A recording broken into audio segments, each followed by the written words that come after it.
నిశ్శబ్దంలో ప్రయాణించే వాటిని నేను శబ్ద రూపంలో చెప్పేశాను అనుకోండి, అప్పుడు ఏమవుతాయి అవి బయటకు వచ్చినప్పుడు వాటిని శక్తిని కోల్పోతాయి.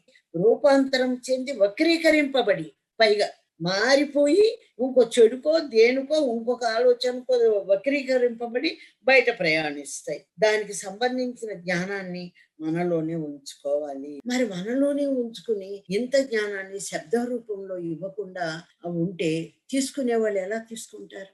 మరి ఇది రహస్యం కదా, నిశ్శబ్దంలోనే ఉంటే కదా ఆ పని చేసేది. కాబట్టి ప్రతి ఒక్కరు ఎవరైతే మౌనంగా ఉంటారో ఆ మౌనంగా ఉన్నప్పుడు వాళ్ళు సిద్ధపడి ఉన్నప్పుడు ఈ నిశ్శబ్దంలో నుంచి వచ్చిన నిశ్శబ్దంగా వారిలోకి వెళ్ళిపోయి వారిలో పనిచేస్తాయండి. అంత అద్భుతమైన శక్తులు ఉన్నాయన్నమాట మనలో.